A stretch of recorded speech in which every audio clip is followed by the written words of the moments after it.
Hi there, I'm Danny Flexen. Welcome to the latest edition of SecondsOut FLEXpectations. We're here every Thursday, 4:30 p.m, to talk about the boxing action to come, usually at the weekend that's imminent. But while all this madness is going on outside in the world, we are going to be looking further ahead, at least for this week. And news broke yesterday that the Tyson Fury, Deontay Wilder third fight, projected initially for July, will now take place reportedly October the 3rd in Las Vegas. Such a long gap between their second fight and their third. I mean, they got in, February the 22nd. So we're looking at, February, 5.5 months, if my maths are correct. And I wouldn't be sure of that. But who does it favour? Who does the longer layoff favour? And in my view, it favours Wilder. And I'll tell you why. And when I say it favours Wilder, I don't mean he's going to win. I just mean the layoff helps him more than it does Fury. Now, after their first fight, when both of them came away with something to kind of cling on to, Fury felt that he got the wrong end of a disputed draw. Wilder knocked Fury down twice, and a very heavy knockdown the second time. Would have felt that if he could have got to him a bit earlier, he'd have won the fight. So they both had reasons to be confident for the rematch. But instead of it being immediate, Fury went away, signed his deal with ESPN, and had a couple of, I'm not going to call them ticking over fights. The second one especially proved pretty difficult. But he had a couple of fights to get his fitness back, just get to where he wanted to be. I don't think the two initial comeback fights before the first Wilder contest did that for him. And that's one of the reasons why maybe he struggled a little bit down the stretch in the first one. So he got in. The Otto Violin fight was obviously much tougher than expected. But I think in a sense he needed that.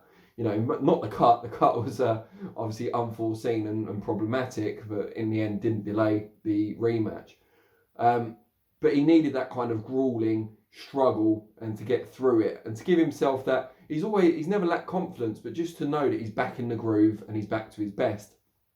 And I think that served him well ahead of the Wilder rematch. On the flip side of that, he's just come off easily the best victory of his career. I know people talk about Klitschko out in Germany, and Klitschko was obviously a more formidable champion than Wilder in that he'd reigned for however long and he'd been undefeated for over a decade.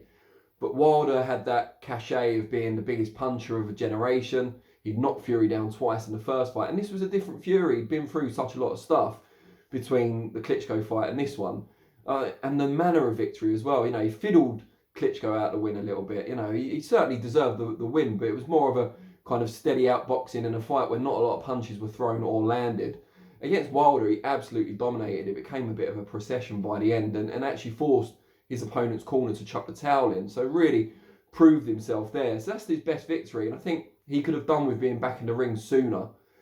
So he was focused in training. His mind didn't wander. And he hasn't even spoken. Well, he's spoken to Sugar Hill Stewart, as you'll see in the video on our channel, the exclusive interview I did with Sugar Hill. But he hasn't agreed yet whether Sugar Hill's going to train him for the third fight. So he's not really back in proper camp yet. I'm sure people have seen him doing his fun workouts at home on Instagram with his kids crashing it and stuff like that. But I think with Tyson, his mood's very erratic, and I think for his mental well-being generally, and I think for boxing specifically, he could have done, and it's no one's fault obviously with the coronavirus pandemic, but he could have done with the third fight taking place even sooner, because he was on top of the world, confident, every reason to believe he could maybe even get the job done earlier a third time. Whereas Wilder, he was at rock bottom. You know, he'd seen his corner chuck the towel in, a gesture of submission. His aura of being invincible had gone. The first time he'd lost in his career, obviously, and he must have been devastated. He probably still is. And I imagine the second fight is still haunting him. There's questions still. And again, talking about training setups, if Mark Breland is out, as we believe he is, who now works with Wilder? Because Breland did a lot to improve Wilder. I know Jay Diaz is the main man in the corner, but Breland, former Olympian, great fighter, did a lot for Wilder and for his style, and to kind of refine it and kind of put that poise and patience in alongside the natural athleticism and power. So he's got a training camp in disarray. He's still haunted, undoubtedly, by what happened on February the 22nd. And now he's got an extra bit of time to A, come to terms with the first defeat, B, sort out his training setup, and C, try and work on some of the things that failed him in that second fight. Now, I don't think there's enough time to work on enough things that he's going to get, improve enough to win that third fight. I still firmly back Fury. but it certainly gives Wilder more of a fighting chance.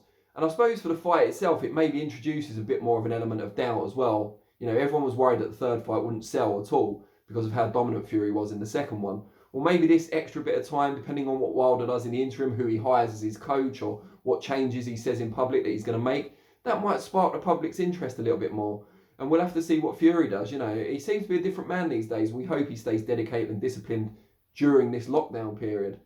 But if he doesn't, if there's any signs of him being wayward again, like he was after his last superb victory over Klitschko, when, you know, the wheels certainly came off then again, it introduces an element of doubt. And while it doesn't even the playing field, it certainly makes it a bit closer than it was initially thought to be. So that's why I think the longer layoff favours Wilder, although I'm still backing Fury for the win.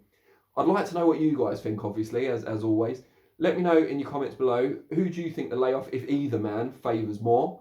And who do you fancy in the third fight? Is it unanimously Fury, or is anyone out there willing to stick their head above the parapet and say it's going to be Wilder? But if you do, you have to give me your reasons, because I'm going to take a lot of convincing. As always, really appreciate the time. Can't tell you what the next vlogs are going to be about because of everything that's going on. What I can tell you is that they will be happening Monday, unless I get struck down by the plague myself, of course, touch wood. But yeah, 4:30 PM Monday for reflections, and 4:30 PM next Thursday for the next FLEXpectations. Really appreciate it, and I'll see you all soon. Take care.